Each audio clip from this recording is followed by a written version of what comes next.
because they've got all these alternate leagues, the USFL, the XFL. Arena League? Yeah, most Arena, which we can get into as well. Arena League Zone? What's that? JP right here. You signed for the Arena League at one point? I signed with the Arizona Rattlers. I actually never even showed up. I got signed with the Bengals. I had my truck. I had my 96 F-150 packed to go to Arizona. I've been throwing. So I went around and I worked out for a couple different teams. I don't even know the names of the teams, whatever. I worked out for like 4 or 5 teams. I was trying to figure out, do I want to keep playing? What do I want to do? And I went to Arizona, and they had a back-to-back-to-back, I think, at that time, MVP of the league named Saya Burley. And he was a wideout for the Rattlers, and he was a baller. And he was like, hey, he was kind of recruiting. And he's like, hey, come out and throw with me. Yeah. And so I went out and threw with him, and he's running these routes. He's hitting, the motion at full speed, all this. We're on this tiny field. By the way, arena workouts were super fun. Why? Because it's just this tiny field. It's just different. Like, I'm 38. I love playing catch with my friends. I play catch every day. I play as much catch as anybody in the country. Damn near every day I'm playing catch. I love it. And it was just something super fun about this. And Saya gave me great advice. He's like, at this time, this is whatever year it was, he's like, hey, a few years ago, EA Sports came out with an arena AFL football game. I remember that. On PS1. I had that game, actually. Yeah, I remember that. So I had to go to a GameStop, which was a startup. And get it. And get a PS1 and then find online how I could get Arena. And he goes, that's the best way to learn the game. Really? So for about a month, I was on PS1. And at that time, it was like, whatever, Xbox was out. Yeah. But I was playing Arena, AFL 2011 or whatever. And that's how I learned the game. And it made a ton of sense. And then I got an opportunity to go to Cincinnati. I ended up playing there for 4 years, but got an opportunity to go there. So I never actually went. I was never actually an arena quarterback. And you were in the same quarterback room as your brother as well, which is like I think that was the first time that's ever happened. I don't think it's happened. Has it happened since? That'll be the last time it ever happens. You think so? Yeah, in 100 years it won't happen. Yeah, that is a crazy. Now brothers play together, but never on the same. Never two quarterback. Yeah. Just think about the odds of that. I don't think it'll ever happen again. Y'all had some good teams out there too. What do you think about Chad Johnson?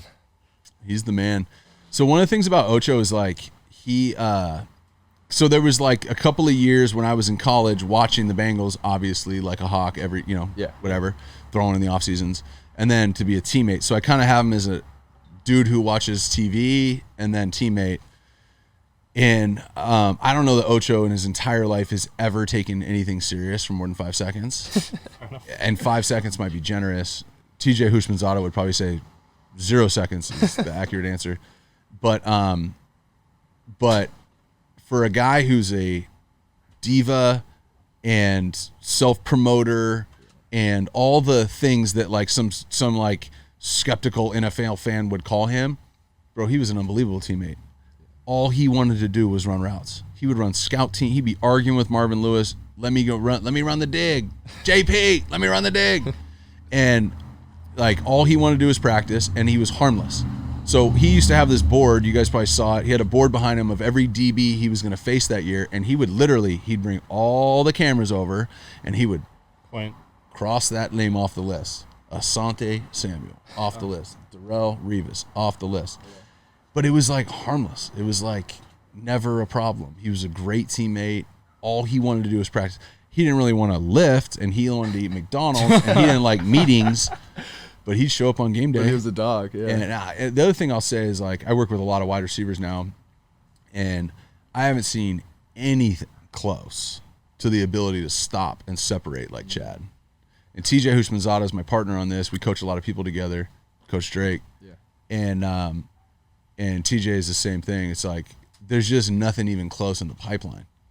I go to the opening every year. There's just like there's a ton of faster guys. There's a ton of guys who can high point it better or better after the catch. Like every year there's more guys. But to stop and start and separate, I just don't see anything in the pipeline, anything close to what this dude can do. And there's nothing in the league like that. Yeah.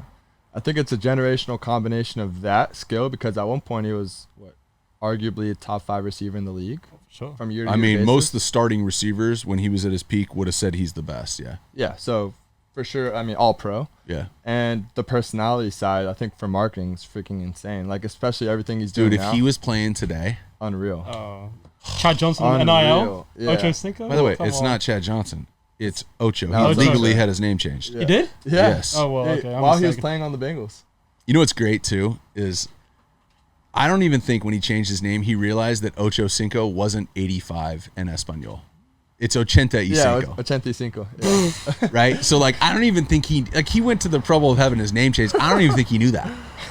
This dude is Oh, it's just just 8'5". Yeah, it's just one of 85, one. Yeah. You think about OBJ at his peak, Yeah. right? The one-handed catch, the next 2 years that Yep. followed, New York City market, the hair, the Yep. smile, the playmaking, the stats, his first couple years in the league, like record setting, all that stuff. Ocho would have been more marketable. That's true. And he did all that in Cincinnati, a smaller market. If he was in From Oregon was in New State. York? He's not from Yeah. LSU. Yeah. Yeah. If You know was what I in mean? New York- He wasn't a first round pick from LSU. Nope. He was from Oregon State. Would have been nuts. LA Rams, New York, any of those. Even like any big, yeah, any crazy. big. Yeah, if market. Ocho Chicago? was like opposite Cooper Kupp right now, he'd be Nuts. the most marketable player in the NFL. for sure. And he'd have like 17 million followers. yeah, Oh I yeah. see that. You know what I mean? His Twitter's hilarious too. He is Like, fun. He's on He's- there all day, challenging dudes on FIFA. Bro, just he everything. doesn't drink, he doesn't smoke, never The has. cigars though.